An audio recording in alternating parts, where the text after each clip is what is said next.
buenas tardes a todas y a todos. Cuando nos planteábamos hacer este encuentro, siempre parece que está en la agenda política por necesidad el feminismo. Efectivamente es una necesidad, yo creo que somos la mitad de la población, entonces claro que es una necesidad, pero a veces da la sensación de que las organizaciones políticas tienen su área de mujer donde se nos deja tranquilas que trabajemos y demás, y mientras sobre otros temas como economía, servicios sociales, estructuración, derecho a la ciudad y demás, las mujeres no aportamos porque estamos muy ocupadas en trabajarnos en nuestro área de mujer. Entonces, a mí una de las cosas que me convence de ganar Fuenlabrada es que desde el primer momento no hubo dudas que no iba a haber un apartado o un eje programático sobre mujer o sobre igualdad, y que ese eje iba a ser fundamental y iba a ser transversal.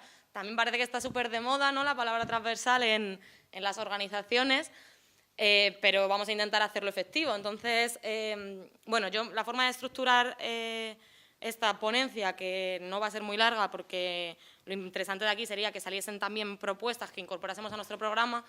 Sí que la forma... Sí, hola Rubén, pasa. La forma de estructurar esto sería mujer... Rubén, siéntate.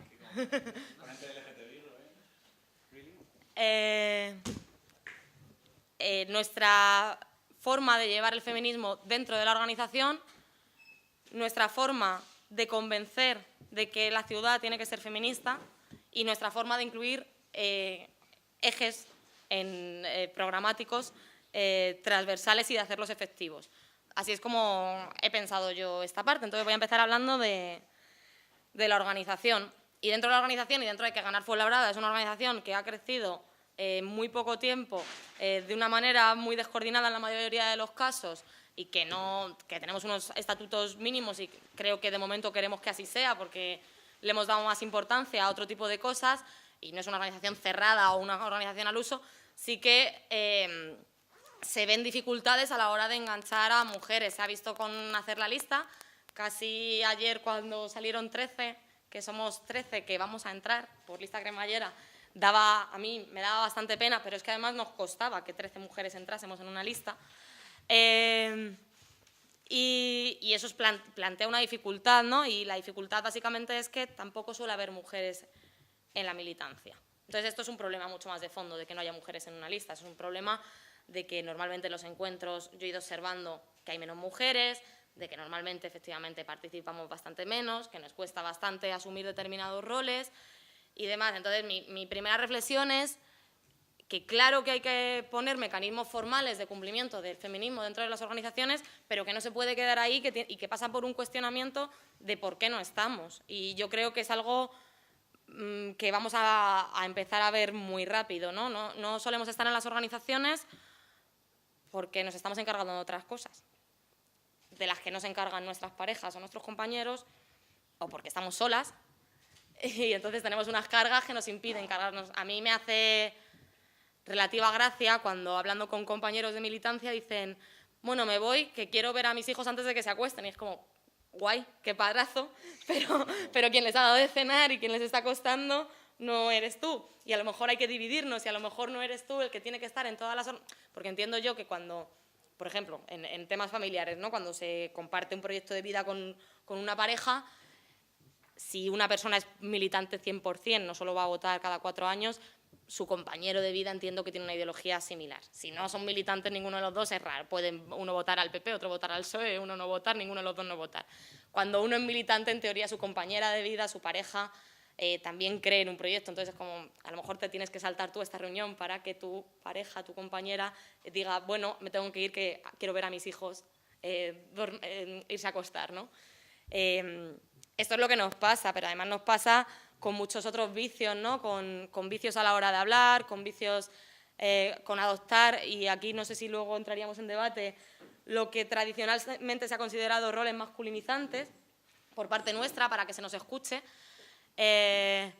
ponernos agresivas, ponernos firmes, que es algo que llama mucho la atención dentro de las mujeres, ¿no? Jolines, tía, ¿cómo te has puesto? Tal. Bueno, es que no todo lo puedo decir pintando florecitas, es que mis compañeros tampoco pintan florecitas con la voz cuando hablan. a lo mejor deberíamos hacerlo todas y todos, a lo mejor deberíamos decir las cosas de otra manera, pero en cualquier caso no es algo que solo se nos tenga que recriminar continuamente a las mujeres, ¿no? Todo eso hace que las mujeres participemos menos y entonces luego nos cuesta en una lista institucional rellenar esos espacios, pero sin embargo, investigando, por supuesto sí que estamos en los movimientos sociales, y investigando, más allá de eso, en el único movimiento social donde la tasa de participación femenina supera con creces a la tasa de participación masculina es en la PA. Y yo creo que eso nos lleva a otra reflexión más profunda, porque es en la PA y no es en ningún otro modelo. Y aquí me gustaría lanzar esta pregunta a quien no me haya oído nunca hablar de esto y no haya sacado esta conclusión, para que pensemos por qué. Entonces aquí lanzo la primera pregunta. O sea, ¿por qué las mujeres estamos más en la PA, decididamente, sí, en la PA es el movimiento donde más mujeres hay, frente a hombres, que en cualquier otro movimiento social o organización política? ¿Es posible que por ese rol de que la mujer es la que cuida a los hijos tenga un miedo mayor a que sus hijos se queden en la calle y por tanto se impliquen más en salvaguardar el techo de sus hijos y sus hijas? A ver, también el hombre le gusta más reconocer que ha perdido, que es un fracasado, que pierde, que por el que deja el empleo, que pierde el empleo, pierde la casa, y la mujer ha llegado a ese punto, no le importa reconocer, no tengo que comer, no tengo dónde vivir, no tengo esto, necesito ayuda. A la mujer le cuesta menos, el hombre. Sí, Carolina Pulido hizo una investigación en ese sentido porque le sorprendió eso y se puso a entrevistar a las activistas de la PA y a los activistas, ¿no? Y entonces la conclusión a la que llegó fue efectivamente una mezcla de esas dos, ¿no? La mujer, que curiosamente normalmente está en el ámbito privado y recluida ahí, cuando se le despoja de su ámbito privado, porque su compañero se queda en el paro, ella a lo mejor no ha trabajado, o sea, trabaja en casa, no ha cotizado, tal, o no percibe un salario, hace de tripas corazón y es como yo vuelco esto al espacio público, que es el espacio de la demanda, es el espacio de la ayuda, y me da exactamente igual tus valores como de hombría, ¿no? de orgullo, de todo lo que tenemos asignado a lo característicamente masculino, porque voy a salir a la calle porque me echan de mi casa y entonces voy a pedir ayuda. Y es curioso ese trabajo de empoderamiento y es curioso que intentemos que se den ganar fuerza y sin embargo veamos cómo no puede pasar. Entonces, para mí hay cosas bastante claras. Para mí lo que tiene que salir de este encuentro y de otros muchos y lo que tiene que incluirse, vamos a hacer un programa, ¿no?, de mayorías, y dentro de la mayoría es un poco difícil decirle a la mayoría que vamos a hacer un programa feminista. Vale, bueno, vamos a emplear el lenguaje de otra manera y pongámoslo en discusión y tal. Pero dentro de la propia organización sí que hay que irnos diciendo que somos una organización feminista y sí que hay que ponerlo en práctica y sí que hay que decirle a nuestros compañeros, estén en esta organización o estén en otras o no estén en ninguna, que somos feministas y resignificar esa palabra. Entonces, cuando muchas veces dicen, ¿qué pueden hacer los hombres por el feminismo? Esta es una. No tienen que coger nuestro espacio feminista, tienen que coger un espacio y hacerlo feminista. Es la única manera que tenemos nosotras de resignificar y de que creo que nos apoyéis en esa lucha como hombres, ¿no? Coger vuestro espacio de intervención, sea el que sea, y hacer un espacio feminista. Creo que es fundamental, entonces, por tanto, entendiendo que esta va a ser una organización feminista, que dentro de esta organización se desarrollen mecanismos feministas que no pasan necesariamente por lo formal, que pasan por lo relacional. Que nos tratemos de una forma feminista. Y tratarnos de una forma feminista es saber que los hombres normalmente han tenido más espacio para hablar y que tienen sus intervenciones, y que entonces vamos a intentar, si yo tengo la mano levantada y somos poquitas, y yo la he levantado muchas veces y soy tío, voy a intentar a lo mejor no decirlo, porque a lo mejor lo que dice mi compañera es interesante, desde luego no levantar la mano para decir lo que ha querido decir mi compañera es tal, porque si necesitamos intérprete ya nos lo pedirán, y si alguien no nos ha entendido ya nos dirá, oye, no te hemos entendido, pero no, lo que ha querido decir mi compañera, perdona, o sea, estaba hablando yo en otro idioma, no tenía yo ni constancia de que estaba hablando en otro idioma. ¿Qué más se nos ocurre? Yo creo eso, ampliar el espectro feminista para irle diciendo a la gente, a nuestras relaciones, a nuestros colegas, que el feminismo es la igualdad y es esa lucha.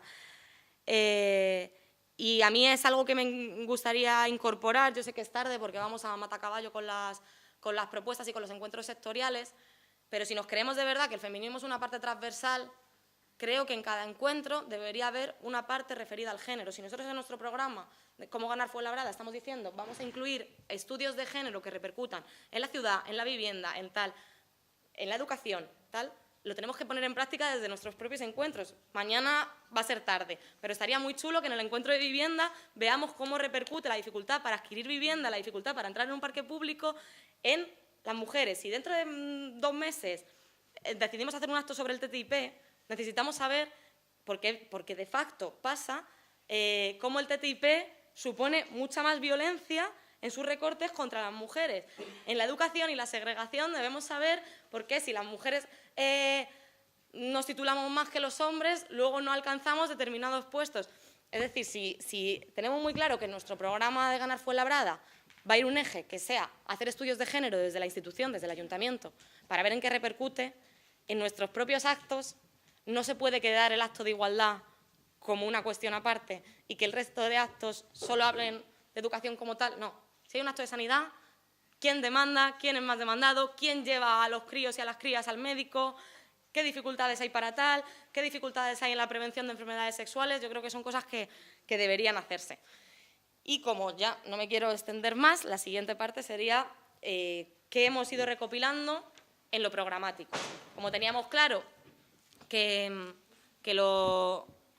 el feminismo tenía que ser transversal, la forma de elaborar el programa es que nos han ido mandando propuestas, mi compañera las ha dejado en una carpeta que se llama transversales y yo las he ido reagrupando en ejes. Entonces, leo y os quedáis con alguna que os guste o que no os guste nada y luego, cuando acabemos las 3 ponencias, si os parece, pues debatimos o las ponemos de manifiesto porque el programa está por construir. Entonces sería útil saber cuáles nos chirrían, cuáles no, cuál creemos que falta, etcétera, ¿vale?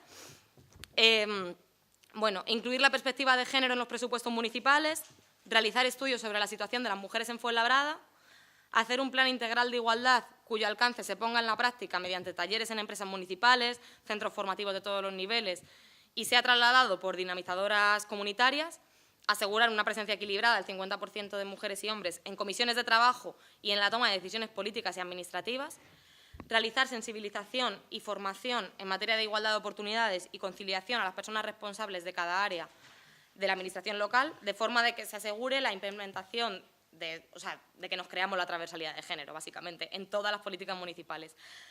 Aplicación efectiva de las leyes contra la violencia de género y los delitos de odio, implementar programas de sensibilización a personas que por su práctica profesional sean susceptibles de tratar con posibles víctimas de violencia de género, policías, personal sanitario, de atención primaria, urgencias, personal del juzgado y personal de servicios sociales.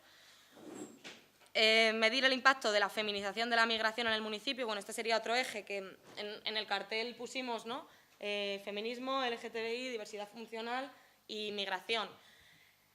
Aquí hubo, bueno, algo de debate porque era como, ¿cómo va a venir nosotras, blancas, tal, no sé qué, a hablar de la migración? Pero nos parece necesario porque es otra de las carencias que tenemos en Ganar Fuenlabrada y es una de las carencias que tenemos en la mayoría de organizaciones políticas. De hecho, en la PA es en la organización política donde más migrantes hay. El resto es muy chungo incorporar, ¿no? Entonces era como, leo yo las propuestas de migración, vale, pero es que dentro de la migración es distinto ser senegalés que ser senegalesa. Es muy distinto en Fuenlabrada vivir como un senegalés que vivir como una senegalesa. Y entonces, bueno, dentro de aquí pues sería medir el impacto de la feminización de la migración, tomar en cuenta las diferencias de género en el desarrollo de políticas sobre migración, realizando análisis de género, elaborando indicadores, fortaleciendo la capacidad de las organizaciones de mujeres inmigrantes, que sí que las hay en Fuenlabrada, hay organizaciones de mujeres migrantes, favoreciendo y apoyando su consolidación, incluir la participación de interlocutores sociales y de organizaciones no gubernamentales relacionadas con estas mujeres migrantes y velar por los derechos de las mujeres migrantes que sufren o han sufrido violencia de género, de manera de que estos derechos no se vean menoscabados por la situación legal que tengan, es decir, porque sean sin papeles. Y en cuanto a empleo y mujer, impulsar la planificación para la igualdad en empresas y en organismos municipales y establecer asesoramiento a empresas para poner en marcha igualdad en las mismas y estrategias para favorecer la conciliación laboral y personal. Yo creo que esta es clave, ¿no? O sea, yo no creo que el feminismo sea una lucha subsumida exclusivamente a las condiciones materiales, pero es indudable que si no tenemos independencia económica es difícil que conquistemos otro tipo de derechos. Y en ese sentido creo que no solo se rige en la paridad y en elaborar estudios, que está genial y son ultra necesarios, en cuanto a cómo impacta el género o en asegurar la paridad, tanto en los órganos de decisión, sino en esa asesoría a empresas, de Fuenlabrada a pequeños comercios y tal, para que haya ventajas fiscales o de algún tipo si se contrata a mujeres, porque necesariamente la igualdad pasa por tener cierta independencia económica y no depender siempre del macho, ¿no? Y yo de momento ya he acabado por ahora. Así que, Carmen. Bien, gracias.